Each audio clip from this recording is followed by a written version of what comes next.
Kia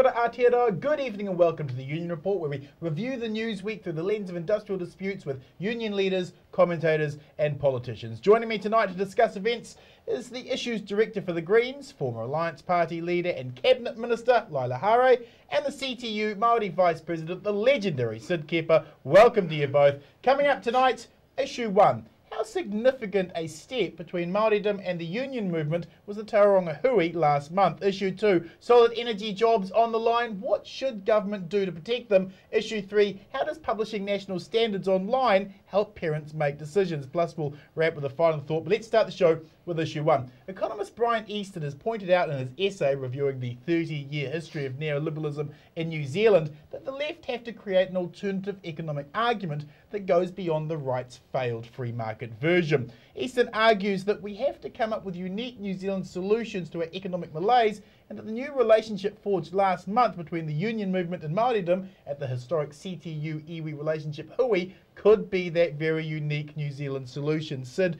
you were at this historic Hui. What happened? Lots of stuff happened.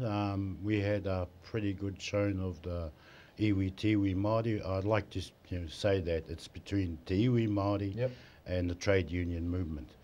And there was some of those iwi leaders that did turn up.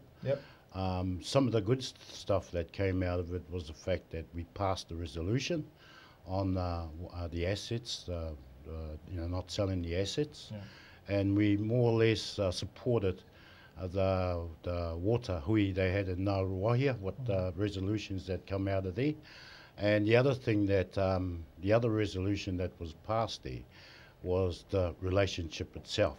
That was moved by an iwi leader and seconded by an iwi leader, that we go into, that we go around the mutu and talk about those iwi that were not there but sent in their apologies, and we're pretty confident about whatever comes out of there, and they would support it. So at the moment, after that great hui we had in Tauranga, we're starting to liaise with those iwi that sent in an apology but support the kaupapa. Why are these two groups coming together now?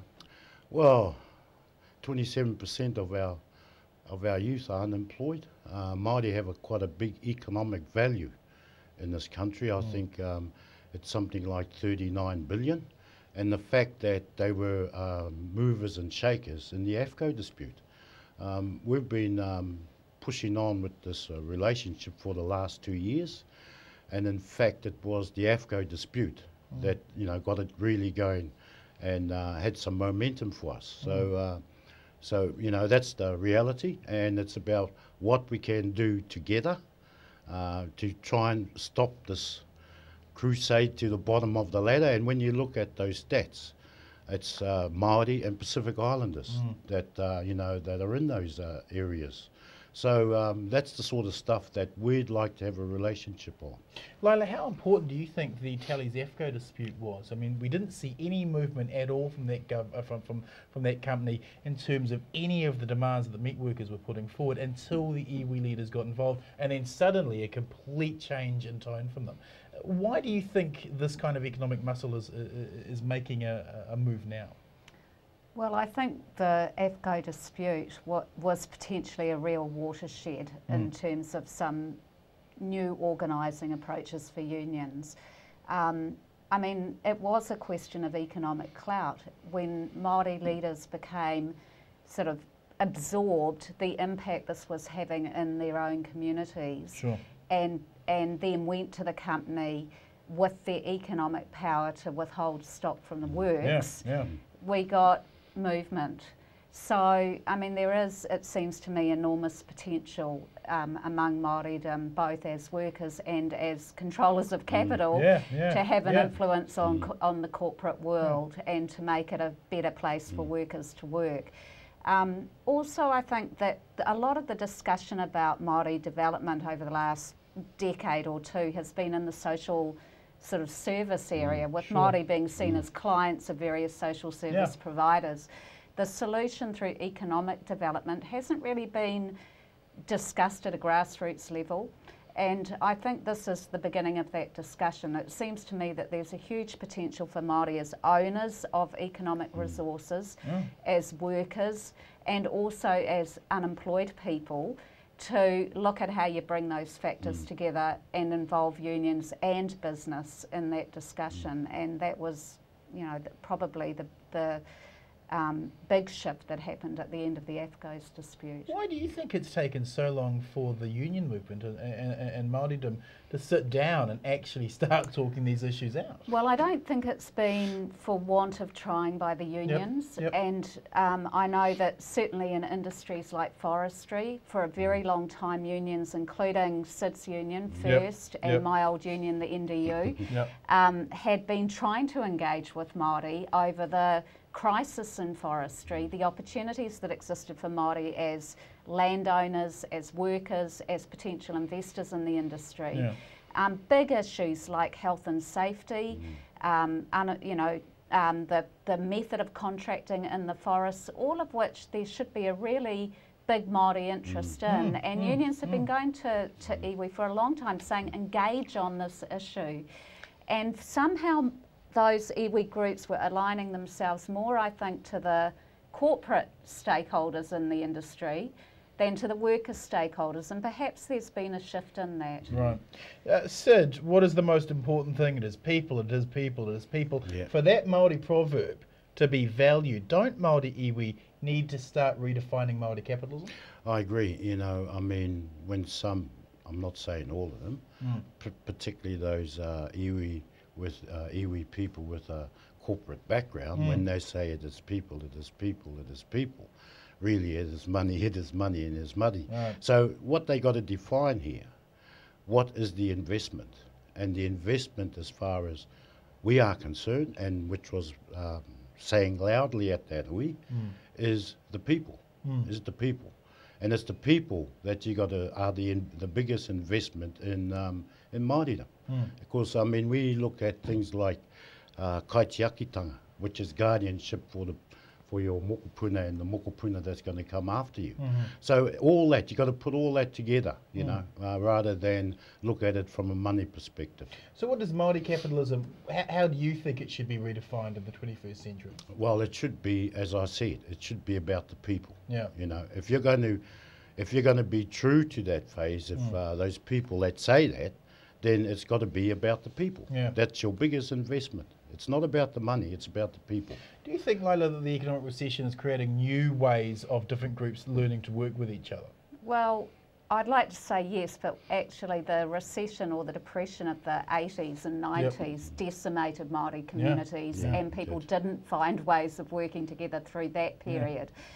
Perhaps, you know, there is just a coincidence of factors here with the AFCO dispute, the impact on Māori workers, the recognition by Māori farmers that they could have an influence on the outcome of the dispute, and somehow things have come together, and it's really now a question, I think, of really nurturing that, because you know, there's a good chance with these sorts of things they're a flash in the pan. People don't invest in the relationship long term, and when you look at the resources of the trade union movement, to invest in developing the relationship with Māori is going to take a lot of time, a lot of patience, a lot of resource, and somebody's going to have to put some you know, koha in the pot for that to happen, and I hope, you know, the CTU find ways of resourcing that ongoing. A final question of both of you on this then. Sid, name one thing you'd like to see out of this partnership before the end of this year.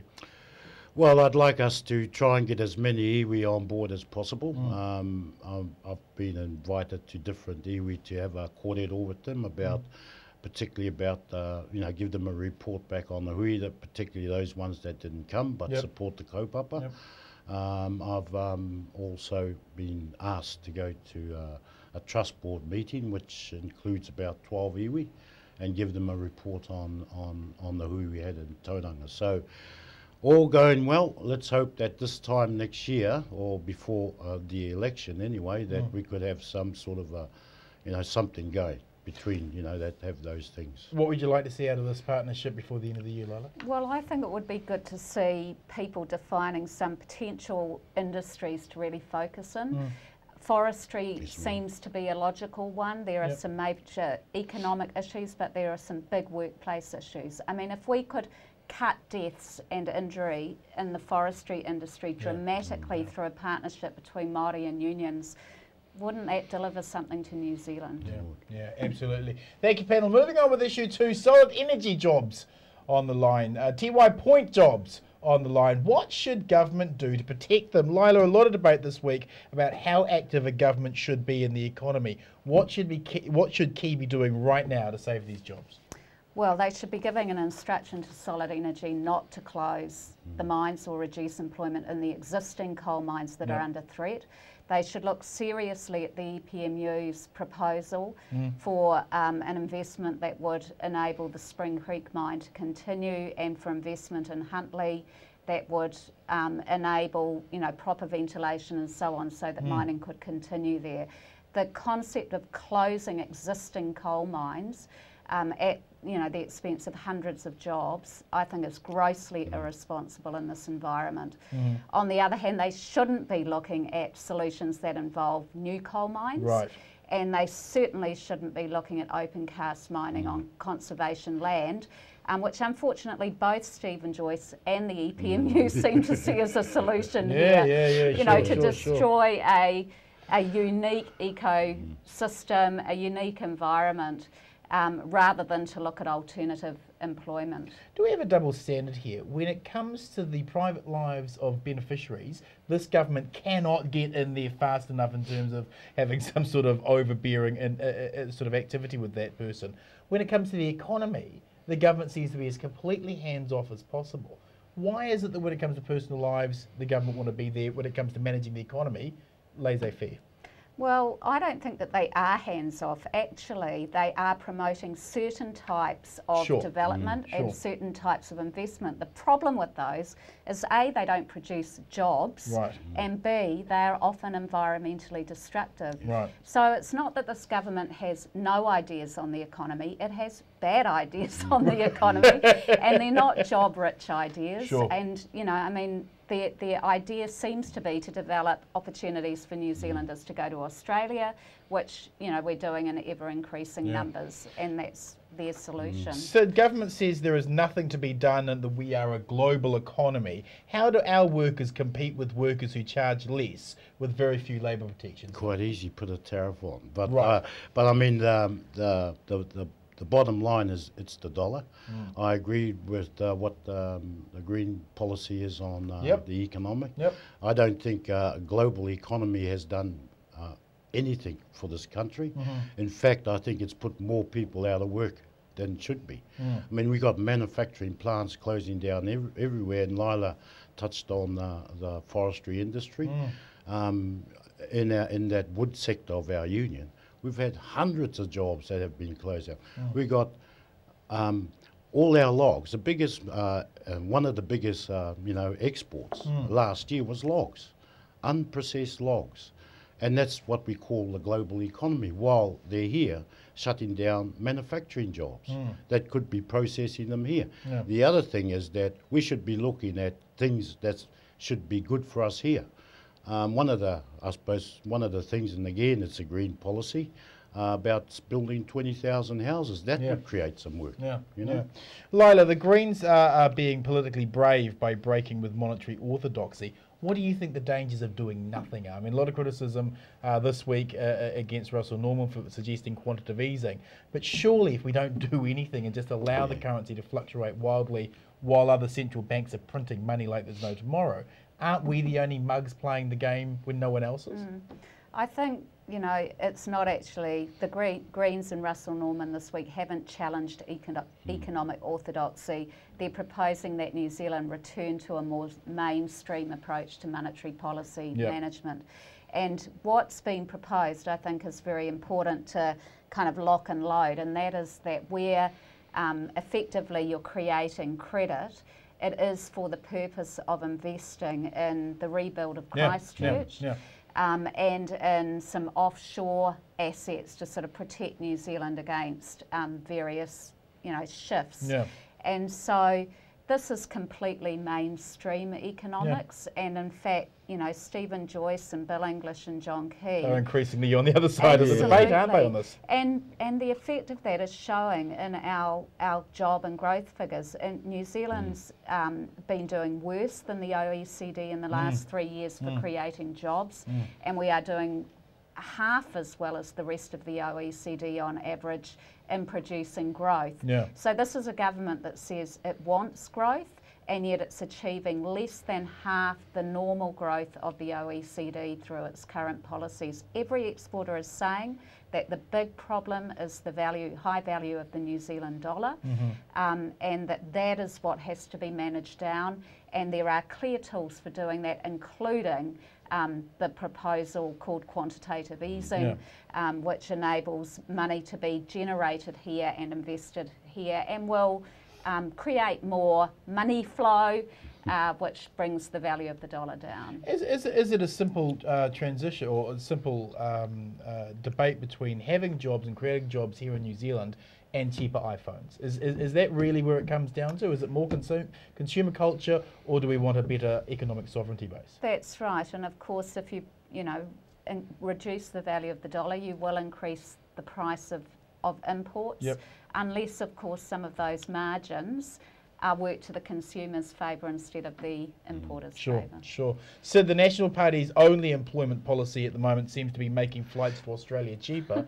Does the government have a plan for jobs that can actually create jobs in New Zealand? I don't think they have. I don't think they have at all. If they have, well, they must be keeping it secret, because I haven't heard any of their policies come out to create jobs. In fact, you look at the public service, they're actually chopping jobs. So what's that doing to create jobs? Yeah. And in terms of people going to Australia, I remember the days when I started working in those different areas. Yeah. Actually, people were coming from Australia to work here. And I remember when our dollar was higher than the Australian dollar. So I can't see them doing anything about creating jobs whatsoever. Are we risking gutting our skilled labour force to going to Australia? Are we actually hollowing out any of the skills here in New Zealand? I totally agree. Yes, we are. Because most of those people that are going to Australia are skilled people. I've got a whole lot of whānau over there, carpenters, mechanics, that have gone over there in the last couple of years to work, because they can't find the work here. And the government's not doing anything about it at all. Yeah, because then, of course, when that skill's gone, we have to retrain and replace the skill here. Exactly. That's money that could be invested here. Okay, final question to both of you then. When does unemployment start becoming a political issue for the government? Because let's look at it, 45%, that's only 2% less than what they got on election night. It's still not biting them. Well, I think it is becoming an issue for the government, and I mean, to some extent people are solving the government's problem by leaving the country. Right. But that doesn't mean they can't vote, and it doesn't mean they won't influence the votes of people here. So I do think it's a slow drip thing. I mean, you look at the US election at the moment, there's no question that the continued high unemployment is, an absolutely primary issue in that election, and that doesn't mean that it's acting against Obama necessarily, but it does mean that the American people are looking for who's got the solutions, and I think we'll be in a similar position here next year. When is this going to start biting into John Key's popularity? People still love him. People still love him. Well, I don't. The reality is that it's probably, Laila's right. It's probably doing that now. And, I talk to right-wing bosses, and they're quite worried about whether this government will get in again at the next election. I think that they're going to have a hard time getting in again if they don't change, the policies that they're pushing now.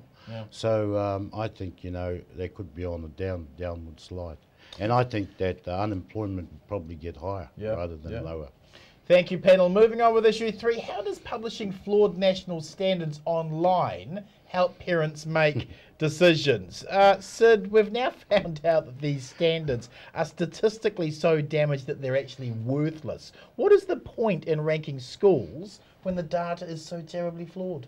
Well, actually, I went to school to eat my lunch. But, but I mean, it's again about the bottom lines. It's again about the margins. It's again about costs. And it's again about, this is, government talks about the nanny state, and yet they got their paws all over this. You know, I've got no confidence in the education minister now.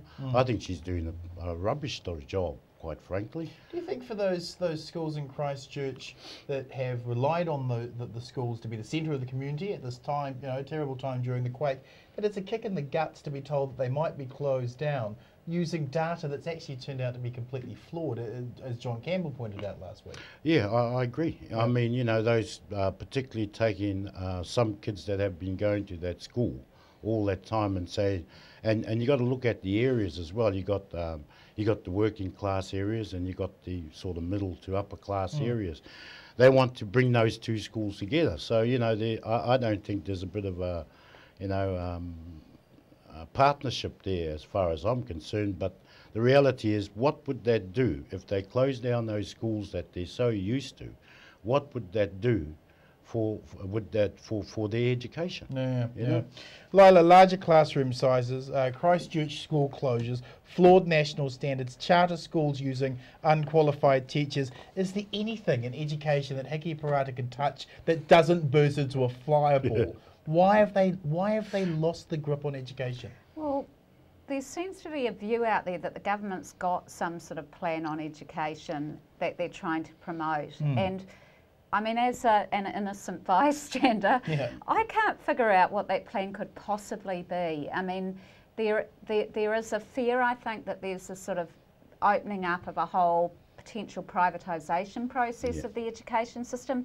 I don't know if that's the case or not. It just seems like a random set of kind of right-wing, uninformed policies which are coming together and calling themselves an education policy. I mean, this national standards thing has been a complete fiasco from start to finish. Any teacher will tell you that, you know, there already were adequate assessment skills, tools for individual students that allowed teachers to work out what the gaps were and allowed teachers to report to parents. So this was never about improving reporting to parents. No. Then they say we've got to be able to compare schools, but who in their right mind is going to shop around for a primary school for their children? I mean, I know many people begin to question the appropriateness of their local school at secondary school level, but we still have a huge level of A, confidence, and B, necessity to send our kids to local primary schools that are close to home, that are easy for them to walk to and from, and so on. So I don't even see how parents would use this information, even if it was accurate, which clearly it isn't. Nearly 50% of the writing assessments are wrong that have been loaded online, and up to 90% of the maths. You know, the range is something like 20 to 90% inaccuracy in the maths assessments. So, I mean, it's just rubbish, really. Do you think this is about trying to create a false competition model and force it into education? I really don't know if there is a strategy here. It's that incompetent. At the most evil possibility, and I felt this was the case with ACC for a long time, like 20 years ago, was create heaps of anxiety and dissatisfaction and fear about the quality of the system so that you can then justify some massive attack on it and privatisation of it. And I think in ACC that is what they did. I can't believe that any New Zealand government would want a wholesale privatisation of our compulsory education system, but let's not give them ideas. Question to you both. Newspapers don't care about your child's education. They care about selling newspapers. Do you think that desire is a disservice to parents wanting educational information? I mean, there's been a lot of criticism of the newspapers going out with this information because it was flawed in the first place. Is perhaps their motive to sell papers outweighing any sort of real discussion about education? Yeah, I think it is. I mean, it is to sell papers, and what they do is strike a nerve. And most of those people that buy newspapers are people with, you know, a bit of money.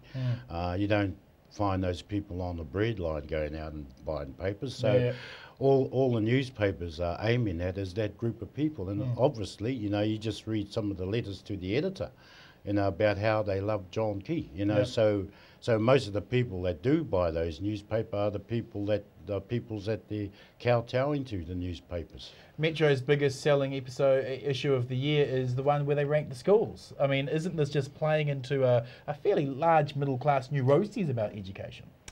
I think that parents rightly are concerned about educational standards and their kids' achievement and so on. But the fact is that it's probably one of the most researched areas, and there is really strong evidence that says things like performance pay don't improve educational achievement of children. Competition between schools and teachers is bad for educational outcomes. New Zealand has one of the best sort of basic education systems and highest performing groups of kids in the world. And the things that are obstacles to children's achievement are things like poverty, not coming to school to eat your lunch. It would be good if more kids did come to school to eat their lunch. Probably, yeah, that's right. Exactly. You know, it's not like this is an area where there are all that many unanswered questions. And I think, you know, the unions in the area do us a real service because they share that research and information, and we should listen to what they say. Final question to both of you on this issue then. Will the government back down over education reforms? They did it over large classroom sizes. Will they do it over the Christchurch school closures? Well, hopefully they will. You know, otherwise it'll have a impact on a lot of kids there. Hopefully they do back down, and I hope those people in Christchurch get up and make sure they back down. So, you know, they're stupid if they're going to carry on when there's so much against all this. That if they carry on with it, they're gone. Is Heke Parata one for turning? Well, they are about to have a reshuffle, aren't they? You think she'll keep the portfolio? I don't know. Look, I find all that kind of stuff mystifying, but she hasn't done a brilliant job today. No, she hasn't. Thank you, panel. Let's wrap the show with a final word. Laila, your final word this week is? Well, same as. We're still en route to getting a citizens-initiated referendum on the sale of the power companies and Solid Energy, actually. And we're getting very close to the numbers we need to force a referendum. The government's delay of the first sale, Mighty River Power, until at least March next year, means that if we can collect the signatures in the next month or so, it will give the Parliament's clerk time to check the signatures, and then the government will have to make an absolute decision about whether it's going to steam ahead with the sales without holding the referendum that we've got enough signatures for. So please get out there, collect the signatures, download the petition from the Greens site or the Keep Our Assets Coalition site, and send it in as quickly as possible. Good luck with that. Sid, your final word this week? Yeah, I totally what Laila says, but also I'd like to say that Tiwi Māori and the trade union have some commonalities. Most of those, a lot of those iwi leaders were ex-union delegates, and that's where they got their education from. Sonny Tau was the shed president up at Moerewa. So I hope that we can keep this thing going on track. And the last thing I want to say is I'm calling for Paula Bennett to step down. I think what she's done to the poor people of this country and the beneficiaries of this country is a real disservice, and she should be ashamed of herself. Amen. Thank you, Sid. Thank you, Laila. That's it for the show. Check out our Facebook site for ongoing union campaigns and actions, and follow me on my Citizen Bomber Twitter account for all the latest show updates. Thanks for watching Aotearoa. Join us again 8 PM next Monday for the Union Report here on Triangle TV, the home of original public broadcasting. Good night, New Zealand.